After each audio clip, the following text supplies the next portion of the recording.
At some time they had friendly relations between these two states, but after the time it's changed into rivalry. Under the Pahlavi Shah, Iran and Israel maintained covert relations, including military, intelligence, and oil links.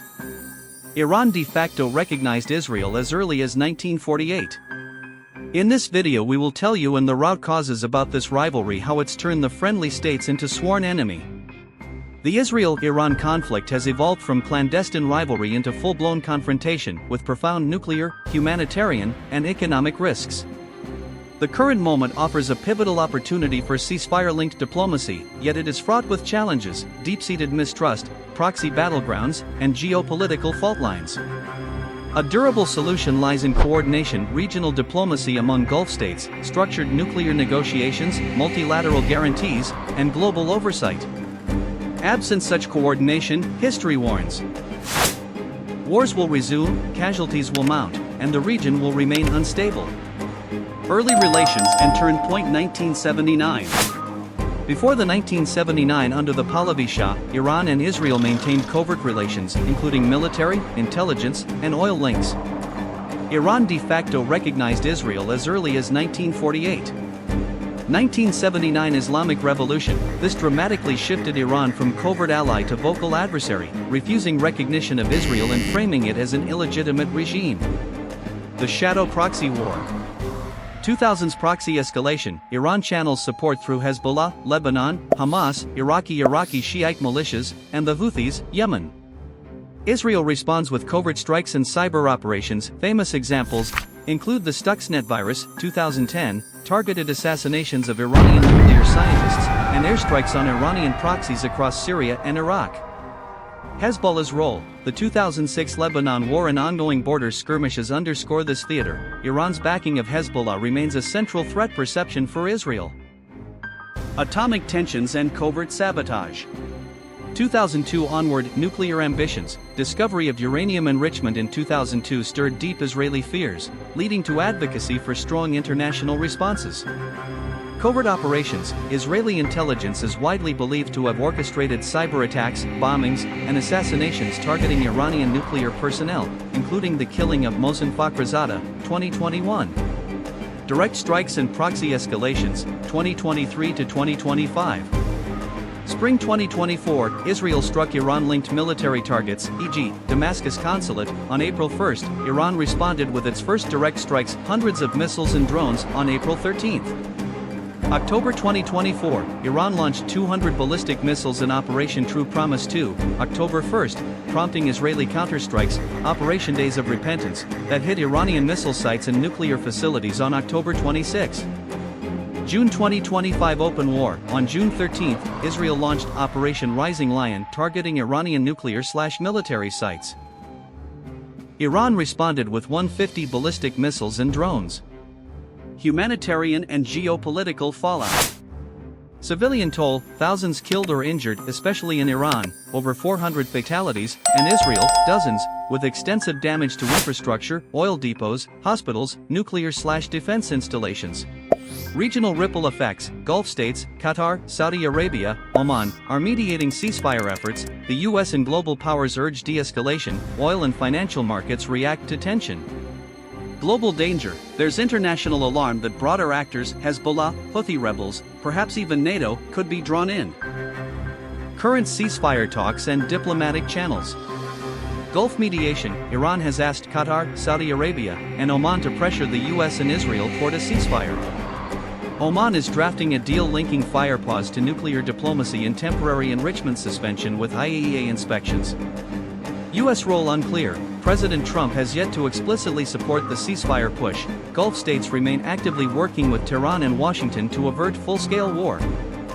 Iran's position. Tehran signals willingness to de-escalate but links it to halting Israeli strikes and resuming nuclear talks. Roadblocks to peace. 1. Nuclear deadlock. Israel demands dismantling of Iran's capacity to build nuclear weapons. Iran insists on retaining peaceful enrichment under international framework. 2. Mutual mistrust. Decades of covert warfare, proxy struggles, and past broken ceasefires make trust nearly impossible. 3. Proxy danger. Even if Iran and Israel de-escalate directly, non-state actors Hezbollah, Hamas, Houthi could trigger fresh violence. For external influences, US, Russia, Turkey, Gulf states each have strategic agendas, sometimes conflicting, hindering unified resolution. Potential pathways to resolution. An immediate ceasefire package.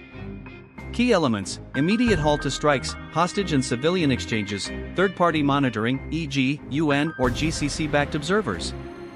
Linkage: tie de-escalation to concrete nuclear negotiation steps, e.g. temporary suspension, full IAEA oversight.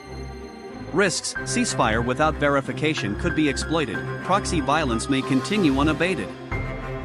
There is something you must know about that deep-rooted rivalry and bone of contention between these two states, which Western media always tried to hide and never raised question about them. It gives the shelter cover to Israeli Zionist state to become offensive to all the neighboring Muslim states.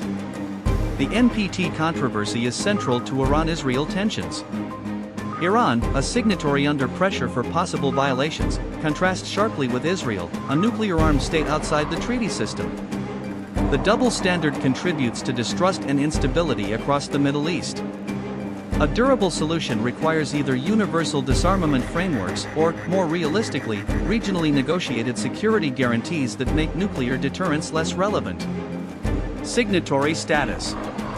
Iran is a member of the NPT, having signed it in 1968 and ratified it in 1970. Under the NPT, Iran is allowed to develop nuclear technology for peaceful purposes but cannot develop nuclear weapons. The International Atomic Energy Agency, IAEA, is tasked with inspecting Iran's facilities to ensure compliance. Controversies and allegations. Since the early 2000s, Iran has been accused of hiding nuclear work that could be weaponized. In 2002, a covert enrichment facility in Natanz was exposed, leading to international concern. Iran insists its program is for energy and medical research, but some intelligence, e.g., from Israel's 2018 nuclear archives seizure, shows past military dimensions. The IAEA has repeatedly reported inconsistencies in Iran's declarations. JCPOA, Iran Nuclear Deal, 2015. In 2015, Iran agreed to restrict its nuclear program and allow intrusive inspections in exchange for sanctions relief. The US withdrew in 2018 under Trump, which led Iran to gradually breach the deal. Iran now enriches uranium beyond NPT limits, though not officially declaring weapons pursuit. Israel and the NPT. Non-signatory. Israel has never signed the NPT. It maintains a policy of nuclear opacity, amamut, neither confirming nor denying possession of nuclear weapons. Suspected arsenal. Intelligence agencies widely believe Israel has 80 to 200 nuclear warheads, based at Dimona and other facilities. Israel is thought to have developed nuclear weapons by the late 1960s. No inspections. Since it's not an NPT member, Israel is not subject to IAEA inspections. It has never allowed international access to its nuclear facilities. The double standard debate. Issue Iran-Israel. NPT signatory yes, since 1970, no. Legal status must submit to inspections and limits no legal obligations under NPT. Enrichment enriches uranium, has breached limits no declared enrichment program.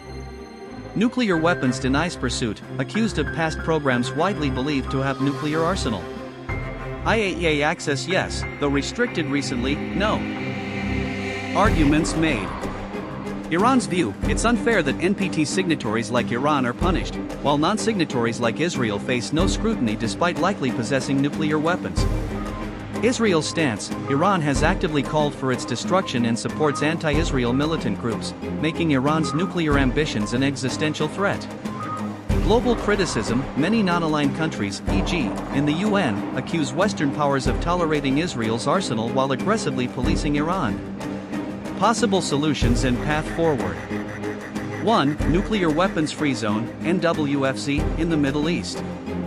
Proposed multiple times at the UN.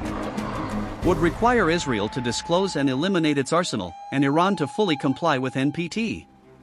Israel has blocked most efforts, citing regional hostility and lack of peace treaties. 2. Universal NPT compliance. Pressure for all countries, including Israel, India, Pakistan, non-signatories, to join NPT or a new treaty framework. Israel resists this, as it sees nuclear ambiguity as vital to deterrence. 3. Regional security guarantees. Confidence-building measures, mutual recognition, e.g. Iran-Israel de-escalation or Palestinian statehood, could reduce tensions over nukes.